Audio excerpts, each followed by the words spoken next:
Brasil tem cerca de 12% da disponibilidade de água doce de todo o planeta, mas a distribuição desse recurso essencial à vida não é equilibrada. Na região norte está 80% da água disponível e apenas 5% da população. Já no litoral, vivem 45% dos brasileiros, que disputam 3% dos recursos hídricos. Para piorar o quadro da disponibilidade natural da água, existem problemas de gestão nas companhias de abastecimento e nos comitês das bacias hidrográficas. No Distrito Federal, o presidente do Comitê de Bacia é o pesquisador Jorge Werneck, da Embrapa Cerrados, que traz seu ponto de vista sobre a crise da água. Jorge Werneck é pesquisador de hidrologia da Embrapa Cerrados. Muito obrigada por participar com a gente hoje aqui. Eu que agradeço pelo convite. A gente ouve falar que o Cerrado é o berço das águas no Brasil. Isso é um clichê ou como é que a gente pode explicar isso para o espectador? Isso é verdade, né? O Cerrado, pelo fato inclusive dele englobar a região do Planalto Central brasileiro, ele é alto e central, então ele funciona realmente para o país, como a gente está mais ou menos no meio do continente até, ele serve como um grande receptor das chuvas e distribui essa água, né? Ele funciona como um grande guarda-chuva, distribuindo essa água que cai e vai correndo, vai formando seus rios, suas nascentes, e depois esses rios vão ganhando corpo e abastecendo quase todo o território brasileiro. 8 das 12 grandes regiões hidrográficas brasileiras recebem águas do Cerrado, então quase todo o país, da região amazônica até a região do Paraná, por exemplo, recebem águas do Cerrado. Se a gente for ver em termos de energia, por exemplo, das grandes hidrelétricas brasileiras, nós temos muitas que dependem totalmente dessas águas do Cerrado, né, como essas mais próximas aqui, como Serra da Mesa, por exemplo, e temos também na Bacia do São Francisco, por exemplo, o reservatório de Sobradinho, assim como o reservatório de Itaipu, assim como o reservatório de Tucuruí, que são grandes reservatórios bastante distantes entre si, são altamente dependentes das águas do Cerrado. 90% da água que sai na Foz do São Francisco vem do Cerrado, 70% da água que sai na Foz do Tocantins vem do Cerrado, 50% da água que sai na Foz da Bacia do Paraná, dentro do território brasileiro, sai do Cerrado, só para citar algumas dessas 8 grandes regiões hidrográficas. Então, e ao longo do seu caminho em direção ao mar, essas águas vão gerando muito desenvolvimento, produzindo energia dentro do território nacional, e se a gente pensar na Bacia do Paraná, até para outros países também, porque essa água faz parte da Bacia do Rio da Prata, fazem parte das águas da Bacia do Rio da Prata, que desagam lá entre a Argentina e o Uruguai. Então, enfim, realmente pode ser considerado como a grande caixa d'água do país, ou o berço das águas, ou o pai das águas, como muitos gostam de frisar. Palavras poéticas, né? Quando fala em berço das águas, a gente imagina aquelas gotinhas de chuva caindo e formando aquele início do ciclo hidrológico, né? De como que essas águas começam a entrar no circuito. Mas para a gente tentar entender esse esgotamento dos cursos d'água e das nascentes, a gente pode relacionar fatores como as mudanças do clima e os processos de ocupação do solo, ou são coisas distintas? Como funcionam esses fatores? Na realidade, a gente tem um conjunto de fatores que nos levam a essa situação de crise que nós temos hoje em grande parte do Cerrado e no semiárido brasileiro também, né? As chuvas não estão conseguindo entrar dentro da nossa região como entravam há tempos atrás. A gente tem estações aqui no Distrito Federal que na década de 70 registravam médias de 10 anos na faixa de 1.500, 1.600 milímetros de chuva. Nos últimos 20 anos a gente registrou chuvas na casa de 1.200, 1.300 milímetros, e nos últimos 2 anos a gente chegou a registrar estações dentro do bioma cerrado com chuvas anuais na faixa de 600 milímetros. Caiu pela metade. Caiu pela metade, e isso gera um problema. A chuva é o motor da hidrologia, né? Então, na Amazônia produz muita água, chove muito, né? Onde chove menos, se você for para a região semiárida, que tem uma chuva menor, a produção hídrica ou a vazão nos rios é muito menor. E aqui a gente tem até uma quantidade de chuva bastante razoável, na faixa aí de 1.000, 1.500 milímetros, mas mal distribuída, né? A gente tem isso precipitando geralmente em torno de 6 meses e 6 meses de seca. Esse período de seca está se estendendo, para quase 7, 8 meses e o período de chuva se concentrando. Isso também causa um impacto muito grande. As pessoas aqui do Distrito Federal, né, onde a gente está, tinham uma dificuldade, por exemplo, de secar roupa em dezembro, janeiro. Mas isso não tem mais acontecido, tirando esse último mês de novembro agora, que foi um mês bom de chuva, mas a chuva começava em setembro e até outubro aqui a gente não tinha chovido quase nada. E isso tudo tem realmente reduzido muito a vazão dos rios. E pelo fato do Cerrado ser o berço das águas, ou o pai das águas do Brasil, isso tem gerado, inclusive, a crise energética. Nós temos reservatórios totalmente dependentes dos cerrados, como Serra da Mesa, que é um dos maiores do mundo em volume d'água, está com menos de 10% do seu volume útil disponível. Reservatórios como Sobradinho, na bacia do Rio São Francisco, que é um dos maiores em área do mundo, você consegue enxergar o reservatório da Lua, de tão grande que ele está com 4, 5% do seu volume útil apenas. E com esses reservatórios baixando muito, não tem pressão suficiente para movimentar as turbinas, por exemplo, das usinas hidrelétricas. É essa a relação? É isso, né? Porque você precisa dessa água para gerar energia e é por isso que o preço da energia está subindo, porque nós estamos realmente... Energia no Brasil está altamente conectada com as fontes hídricas. A energia hidrelétrica é uma parcela importante da nossa matriz energética. E isso faz com que, obviamente, tendo menos água, você tenha que usar outras fontes né, mais caras de geração de energia, e isso faz com que o preço suba, que é uma discussão que está acontecendo, que está nos jornais o tempo inteiro, se vai ser tarifa vermelha, qual vai ser. Sim. E isso tudo faz parte do problema, do que acontece caso a gente tenha problemas hidrológicos na região do Cerrado. A gente tem regiões que estão ainda mais complicadas ainda, que no semiárido a gente tem áreas lá com 5, 6 anos que não chove. Né? Então, praticamente não tem vazão e ficam dependentes dos reservatórios, que também estão bastante vazios. Baixando, né? Agora, a gente, dentro dessa mesma série que você participa, a gente vai ter um outro programa sobre mudanças do clima e o desempenho do Brasil na última conferência, a COP23. Como que você vê essa relação, se dá para estabelecer alguma relação direta entre os processos de mudanças do clima e a crise das águas no Brasil? Para a gente da área de gestão de recursos hídricos, obviamente é um assunto super importante, a chuva é o motor da hidrologia, mas é importante que a gente se prepare para o que quer que venha no futuro. As incertezas são muito grandes, né? Apesar de ter uma clareza em relação ao aumento de temperatura, existe todo um debate a respeito dos erros e incertezas dentro dessas previsões. Determinadas áreas do Cerrado, as previsões não são muito claras, porque são zonas de transição mesmo, então às vezes é complicado, inclusive a previsão do tempo. Imagina a previsão numa escala de tempo de 50, 100 anos ou mais que isso.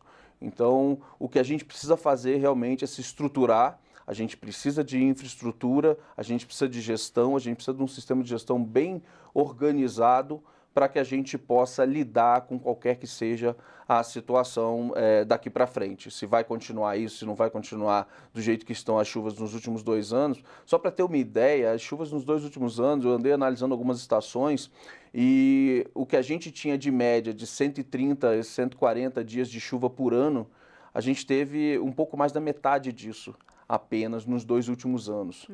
E isso gera, mais uma vez, um problema sério, porque essa água, quando chove, para de chover, chove, para de chover, chove, para de chover, a água não tem tempo e nem quantidade suficiente para ela abastecer os nossos lençóis freáticos, ou, quer dizer, a nossa água subterrânea, que é quem responde por aproximadamente 90% da vazão dos nossos rios.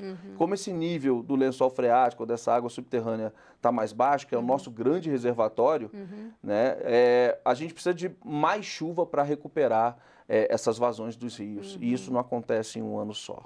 Então a gente tem aí uma previsão de alguns anos ainda com bastante dificuldade em termos de gestão, mas a gente espera que chova e, por outro lado, que a gente melhore nossa gestão e nossa infraestrutura, reduza nossas perdas para que a gente possa seguir em frente tocando as atividades antrópicas, as atividades econômicas que dependem da água, que são quase todas. Vamos comentar um pouquinho agora sobre uma dessas atividades que tem um peso enorme na nossa balança comercial, que é a agricultura, né? Embora muitas campanhas procurem alertar o cidadão comum sobre o desperdício de água, na verdade, grande parte, a maioria da água água doce, água potável, consumida pelos seres humanos, vai para a atividade agrícola. E como que funciona o desperdício na agricultura, ou de que forma ela pode ser otimizado esse uso dentro da agricultura para tentar ter uma relação um pouco mais equilibrada? Porque o dado que eu tenho é de que quase 70% da água consumida vai para a agricultura. A produção, a parte de produção de alimento realmente demanda uma quantidade considerável de água. A gente tem que lembrar o seguinte, 70% da água consumida, não é de toda a água do mundo, porque às vezes se passa uma ideia de que não, a agricultura consome 70% da água, é da água consumida.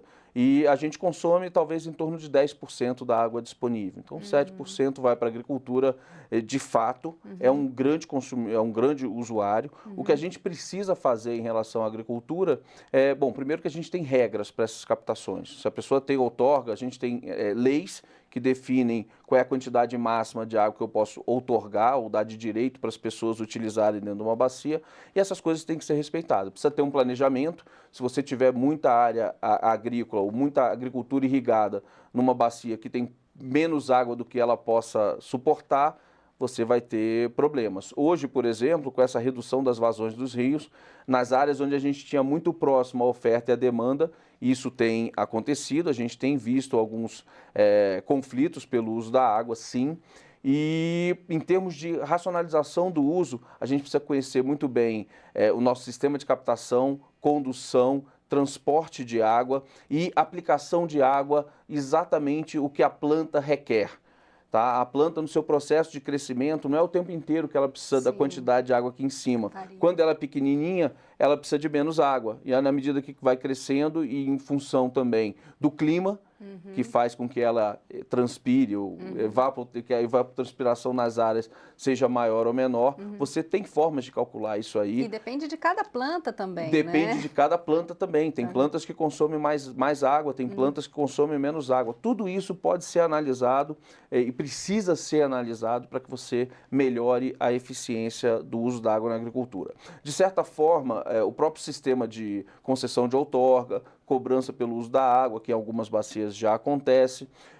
O próprio preço da energia tem feito com que muitos produtores já comecem a modificar um pouco seu sistema de manejo, melhorar seus sistemas de manejo para que você tenha um uso mais racional e mais adequado dessa água. Mas realmente é uma parcela importante que precisa ser atentada, assim como a área urbana também, que nós temos vários problemas para comentar. A gente vai falar um pouquinho de área urbana e de gestão da água no próximo bloco. Ponto de vista sobre a crise da água, vai fazer um breve intervalo e daqui a pouco a gente volta.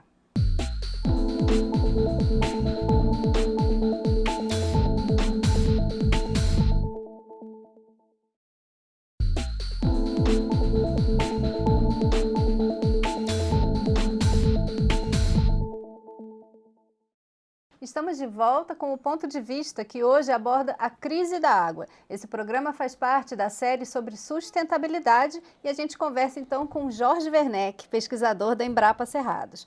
Jorge, a crise de abastecimento de água é muitas vezes atribuída ao desperdício do cidadão comum e ele acaba sendo o primeiro prejudicado pela falta de água ou pelos processos de racionamento. Agora, a gente poderia dizer que boa parte desse desperdício em áreas urbanas se deve a problemas de gestão das companhias de abastecimento? Sim, né? É sempre um conjunto de fatores isso. A companhia ela tem que lidar com uma situação que não é muito simples. A gente tem regiões urbanas crescendo de uma maneira muito acelerada, muito rapidamente e você precisa sim de recurso, de uma infraestrutura muito grande para você atender isso. Aqui no Distrito Federal, por exemplo, a gente recebe, são 60 mil pessoas a mais por ano dentro do Distrito Federal.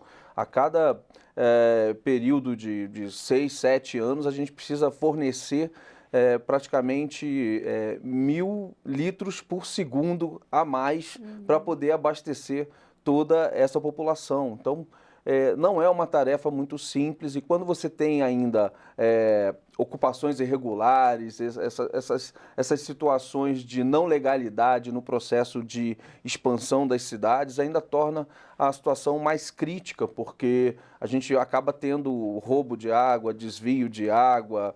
Sim, é para abastecer uma necessidade das pessoas, todos entendem isso, mas esse número acaba sendo embutido dentro das perdas ou da água não contabilizada pelas água que é tratada, mas que no final das contas ninguém paga, quer dizer, alguém tem que pagar por ela, né? Mas trazem problemas de gestão realmente importantes para as empresas de saneamento. Além disso, precisa toda a questão de renovação de tubulação, a tubulação vai ficando mais velha, esses puxados, né? Quer dizer, tem que aumentar para aqui, aumentar para ali, também tornam a situação mais difícil, mas a gente tem que estar preparado para isso. Se a gente sabe que a coisa funciona mais ou menos dessa forma, a gente precisa, as companhias de saneamento precisam estar preparadas para lidar com isso, para poder abastecer a população com um preço justo também e de maneira que você garanta aí a potabilidade da água, que a água servida seja adequada, que se evite vazamentos, se evite roubos também.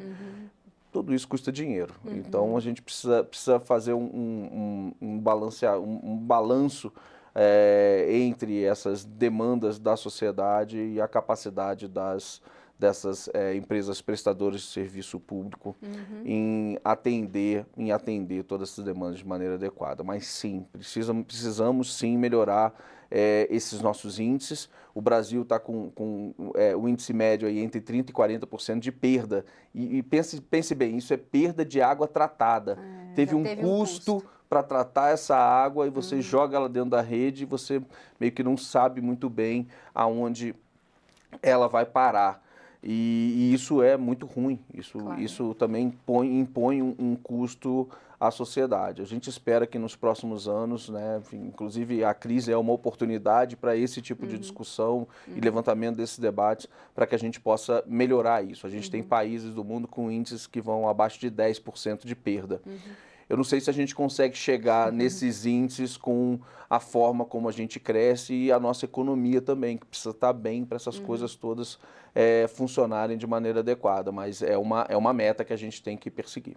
Quem é que paga essa conta da infraestrutura e da manutenção dessa infraestrutura? É a companhia de abastecimento ou recebe recurso, aporte a fundo perdido de recursos do Estado, do Distrito Federal ou da União? O principal aí é porque elas recebem pelo serviço de captar, tratar, fornecer água e também receber o esgoto, tratar o esgoto e lançar um efluente com uma qualidade da água um pouco melhor dentro dos nossos rios. Não que seja perfeita a qualidade, porque é praticamente impossível você retirar 100% dos nutrientes que tem na água. Isso também nos leva a discussões como reuso de água e alguma outra forma de aproveitamento desses resíduos.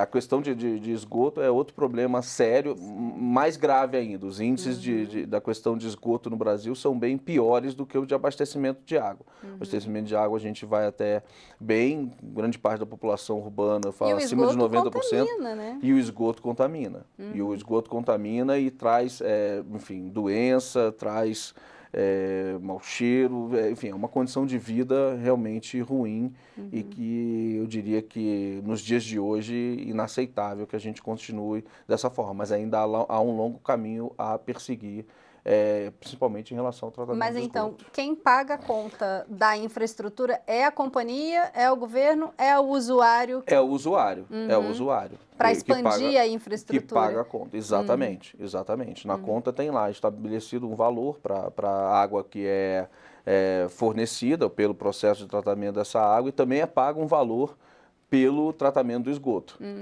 que retorna. Então, no final das contas, é isso. Obviamente que tem, enfim, acordos, eventualmente o Estado pode interferir, o Comitê de Bacia, hoje em dia, onde há cobrança, também tem alguns investimentos na área de saneamento, mas, de uma forma geral, é o usuário que paga essa conta.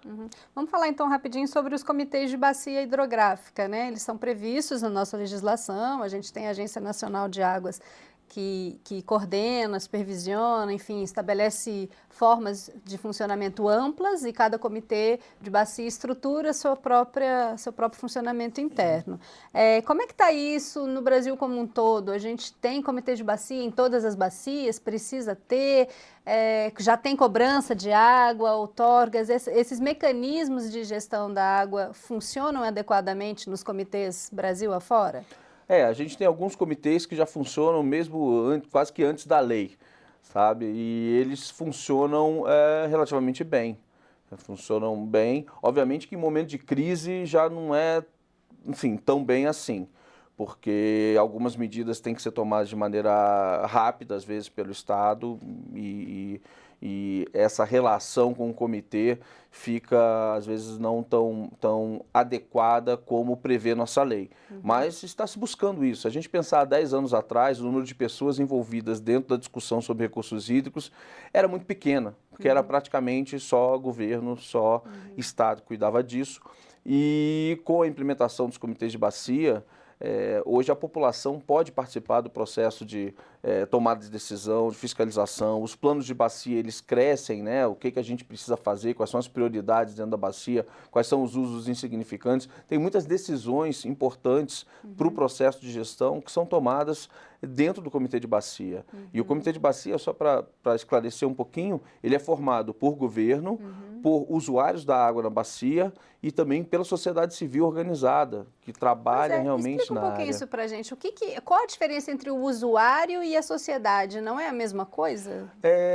Enfim, um pouco diferente. Assim, a gente está falando de ONG, por um lado, e por outro lado a gente está falando, por vezes, de uma companhia de saneamento, ou por dono de uma hidrelétrica, ou uma companhia que opera hidrelétricas, ou uma associação de irrigantes. Quer dizer, um usuário seria chamado, então, um usuário de grande porte, não um usuário indivíduo, não um representante dos indivíduos. Ele pode ser representante dos indivíduos, o ideal é que seja isso. A gente tem uma discussão sobre a questão de representatividade, que é uma discussão bastante complicada, porque, por exemplo, entre várias ONGs você tem que escolher algumas para participar. E isso é mais ou menos paritário dentro do comitê de bacia. As discussões, a grande maioria das vezes, saem por consenso. Né? Digo isso como presidente de bacia, de comitê de bacia que sou. Mas aqui eventualmente aqui no Distrito Federal, mas eventualmente você tem realmente votações bastante difíceis. Afinal, é legítimo que os setores estejam lá representados e brigando pelos seus interesses, né? Mas é uma coisa importante dentro do comitê de bacia também, que as pessoas consigam botar o chapéu dos outros e se colocar no lugar dos outros para poder participar da discussão e buscar soluções, principalmente no momento de crise, onde é muito difícil.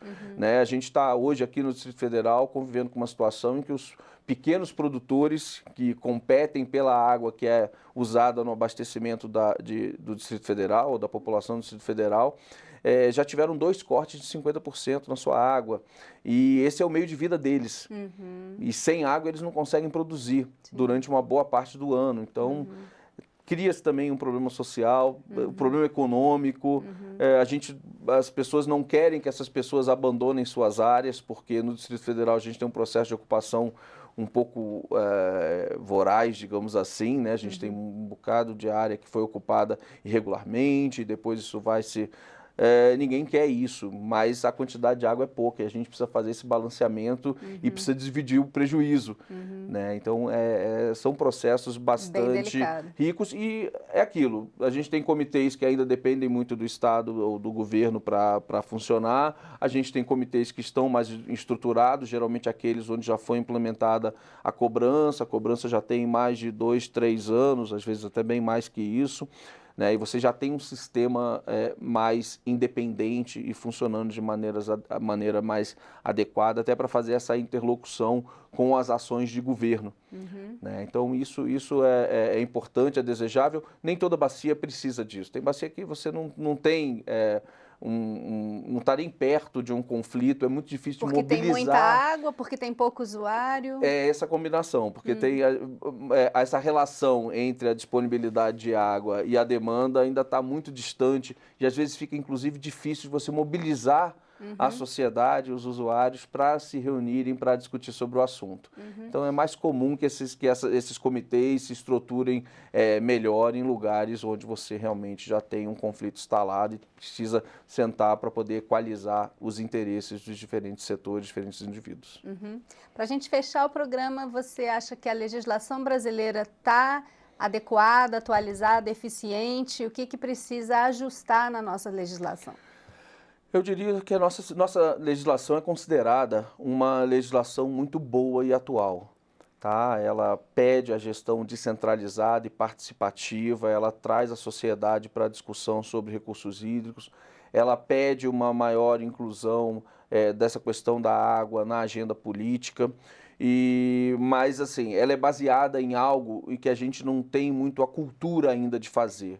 Ela é baseada na articulação, no sentar para discutir, para debater, e a gente precisa ainda, apesar de já estar com 20 anos da lei, esse processo de amadurecimento do sistema ainda está acontecendo.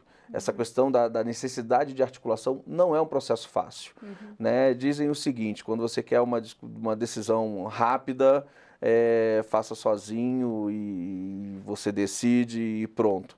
Mas se você quer uma decisão para sempre, uma coisa um pouco mais duradoura e mais eficiente e com a participação, porque a nossa lei tem o seguinte também, ela foi quase que um reconhecimento de que o governo sozinho não daria conta de cuidar dos recursos hídricos em todos os lugares, pelo Brasil afora. Então, por isso que a nossa lei tem essa característica mesmo. Não é simples, não é fácil. Às vezes eu comento que a gente entra dentro da reunião do comitê para discutir a cor do cavalo Banco de Napoleão e sai da reunião e as pessoas ainda continuam sem saber a cor do cavalo e a gente precisa fazer outra reunião, mas é esse o processo. É esse o processo, as pessoas têm que se sentir parte do sistema e as decisões do comitê têm que ter efeito. Então, isso também demora um tempo. Até para o governo saber lidar com o Comitê de Bacia também leva um tempo. O Comitê de Bacia não é ONG, ele é quase um ente de Estado. Sim. E ele não está diretamente ligado ao governo, o governo faz parte do Comitê de Bacia. Sim. Então, todo esse processo de aprendizagem tem sido muito interessante, mas sim, leva um tempo e um amadurecimento que a gente, em diferentes comitês, os mais antigos já estão mais estruturados e os menores, uma hora chegam lá. Ok, Jorge Werneck, muito obrigada por sua participação aqui no Ponto de Vista. Hoje nós conversamos sobre a crise da água e o programa termina aqui. Você pode rever esse e os outros programas da série na página da TV Câmara ou pelo YouTube. Obrigada pela sua audiência e até a próxima.